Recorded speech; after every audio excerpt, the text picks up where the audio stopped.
Hello बच्चों, क्या आप सब जानते हैं कि जुगनू कैसा दिखता है? क्या आपको पता है कि वो रात के अंधेरे में कैसे चमकता है? अगर आपने कभी पहले किसी जुगनू को देखा है तो हमें कमेंट्स में बताइए कि आपने उसे कब और कैसे देखा था। अगर अभी तक नहीं देखा तो अपने मम्मी या पापा से पूछो, हो सकता है वो आपको दिखा दे या फिर आपको उसके बारे में बहुत सारी कहानियाँ सुना सकते हैं। आज हम एक छोटे से जुगनू की कहानी सुनने वाले हैं, तो चलिए शुरू करते हैं। एक हरे घने जंगल में जहाँ ऊंचे पेड़ और चमचमाती नदियाँ थी, एक छोटा सा जुगनू रहता था जिसका नाम फ्लिक था। फ्लिक बाकी जुगनुओं से छोटा था और उसका उजाला भी उतना तेज नहीं था।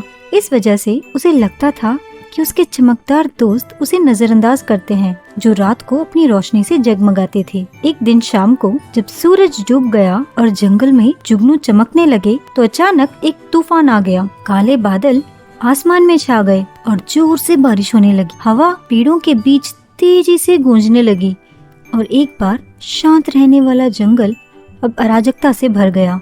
जंगल के जानवर जल्दी से आश्रय खोजने के लिए भागे, लेकिन फ्लिक की दोस्त लूना, जो सबसे चमकदार जुगनू थी, उड़कर सभी को जंगल के एक खतरनाक हिस्से के बारे में चेतावनी देने आई, जहाँ एक बड़ा पेड़ गिर गया था और सुरक्षा के रास्ते को अवरुद्ध कर रहा था। हमें सभी को गिरे हुए पेड़ के चारों ओर से सुरक्षित रास्ते पर ले जाना होगा, लूना ने कहा। लेकिन तूफान की वजह से कुछ भी देख पाना मुश्किल हो रहा है। मेरी रोशनी बारिश के बीच मुश्किल से चमक पा रही है, फ्लिक ने हिम्मत जुटाते हुए कहा। आगे बढ़कर, मैं लूना जितना चमकदार नहीं हूँ, लेकिन मैं भी मदद कर सकता हूँ। लूना ने चिंता के साथ फ्लिक की ओर देखा। क्या तुम सच में तैयार हो? बाहर हालत बहुत मुश्किल है। मैं तैयार हूँ, फ्लिक ने उत्साह के साथ जवाब दिया। कभी कभी एक छोटी सी रोशनी भी बड़ा फर्क ला सकती है ना? तूफान के बीच फ्लिक बहादुरी से उड़ गया। वह बारिश की बूंदों के बीच नाचते हुए अपने हल्के उजाले से अंधेरे को थोड़ा थोड़ा काटता हुआ जानवरों को खतरनाक क्षेत्र से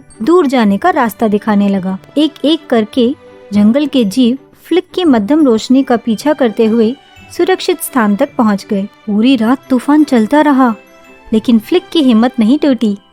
उसने अपनी रोशनी को स्थिर रखा और जितने जानवरों की मदद कर सकता था उतने जानवरों की मदद करता रहा। सुबह होते ही तूफान थम गया और सूरज बादलों के बीच से झांकने लगा। जब जानवर अपने आश्रयों से बाहर आए तो वे फ्लिक की बहादुरी से चकित हो गए।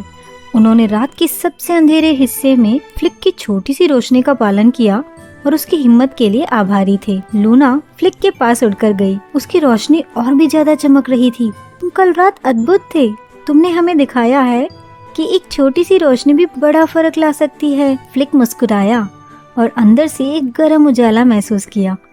मैंने सीखा कि छोटा होना मतलब ये नहीं है कि हम बहादुर नहीं हो सकते।